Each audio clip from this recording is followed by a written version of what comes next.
आज हम भारत के परिचय के बारे में जानेंगे कि भारत किस प्रकार से लोकेशन रखता है अपनी ग्लोब के अंतर्गत। आज जो ये टॉपिक हम कर रहे हैं ये रीड सेकंड लैंग्वेज के लिए बहुत महत्वपूर्ण टॉपिक है।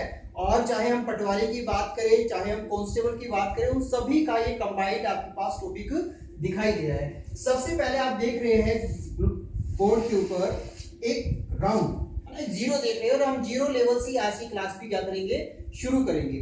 ये ग्लोब जो आप देख रहे हैं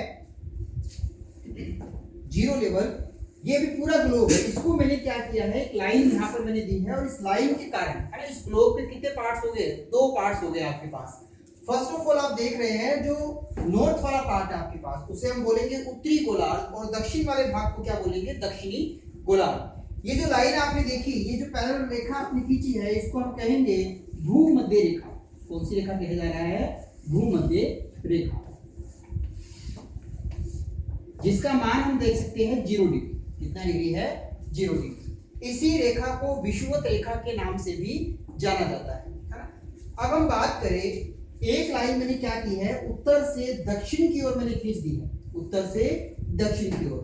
और इस लाइन ने भी इस ग्लोब को दो पार्ट्स में क्या कर दिया है, डिवाइड कर दिया गया है। सबसे पहले आप देखेंगे ये वाला भाग, तो ये तो आपका कौन सा कहलाया, वेस्ट है ना, यानी कि पश्चिमी भाग। कौन सा भाग है, पश्चिमी भाग। और इस लाइन के हम देखें ये वाली साइड, तो ये आपके पास कहलाएगी कौन सी, पूर्व दिशा है ना, यानी कि हम बात कर सकते हैं ये आपका कौन सा हुआ, ईस्ट। इस लाइन का जो नाम आप देखेंगे वो है आपके पास ग्रीनविच रेखा। कौन सी रेखा है, ग्रीनविच रेखा।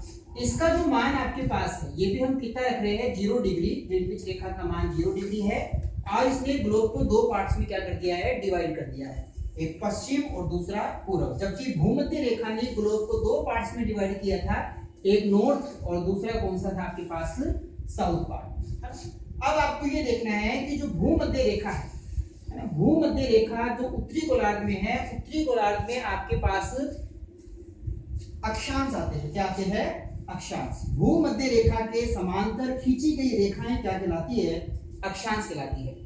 तो हम भूमध्य रेखा के समांतर खींची गई कोणीय दूरियां है ना, ये आपके पास क्या कहला रही है, अक्षांश कहला रही है। कितने डिग्री अक्षांशों की तरफ हमने जाना है, आप बड़े गौर से देखिएगा। भूमध्य रेखा डिग्री का जो मान था वो कितना था, 0 डिग्री। और अपने जाएंगे 0 से 1 2 3 4 50 60 70 80, और लास्ट हमने जाना है कहां तक, 90 डिग्री तक। कहां तक जाना है, 90 डिग्री तक। यानी कि भूमध्य रेखा के 90 डिग्री उत्तरी अक्षांश आपके पास है ना। और इसी प्रकार से भूमध्य रेखा के दक्षिण में भी अपने कितने डिग्री अक्षांश जाएंगे, 90 डिग्री। तो भूमध्य रेखा के 90 डिग्री उत्तरी अक्षांश और 90 डिग्री दक्षिणी अक्षांश। तो यहाँ से सिंपल सा प्रश्न बनता है आपके पास एग्जाम के पॉइंट ऑफ व्यू से कि अक्षांशों की संख्या कितनी है ना। तो आपने देखा यहाँ पर 90 + 90 = 180 है ना। अक्षांशों की संख्या कितनी है आपके पास, 180।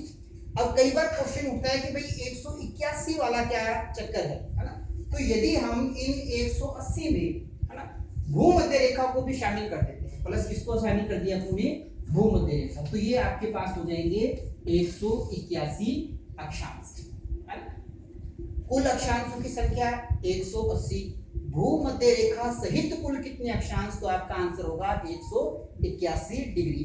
अब बड़े ध्यान से सुनिएगा, जैसे जैसे अपनी भूमध्य रेखा से ध्रुवों की ओर जाते जा रहे हैं, तो आपके पास अक्षांशों की जो लाइनिंग है वो क्या होती जा रही है, धीरे होती जा रही है। अक्षांश क्या होते जा रहे हैं, छोटे होते जा रहे हैं। और जैसे हम 90 डिग्री पे जाएंगे तो बिल्कुल बिंदु के रूप में आपके पास क्या दिखाई देगा, 90 डिग्री अक्षांश। और इसी प्रकार से दक्षिण में भी आपके पास 90 डिग्री अक्षांश एक बिंदु के रूप में दिखाई देता है। तो कई बार आपसे क्वेश्चन ये भी पूछ लिया जाता है कि दो ध्रुवों के बीच में है ना, उत्तरी ध्रुव और दक्षिणी ध्रुव के बीच में कुल कितने अक्षांश आपके पास है ना। तो आपने क्या करना है, दो ध्रुवों के बीच में पूछा है, तो इन दो को तो क्या कर दोगे आप, माइनस कर दोगे। क्या कर दोगे, माइनस। अब हम 181 में से 2 माइनस करेंगे तो आपके पास कितना आएगा, 179। तो 3 प्रश्न बने। कुल अक्षांशों की संख्या 180, भूमध्य रेखा सहित कुल कितने, 181, और दो ध्रुवों के बीच में कुल अक्षांशों की संख्या कितनी, तो आपको याद रखना है 179। ओके स्टूडेंट, अब हम बात करते हैं कि इन अक्षांशों का काम क्या है। इन अक्षांशों का काम किसी देश की स्थिति को ज्ञात करने के लिए किया जाता है। ओके,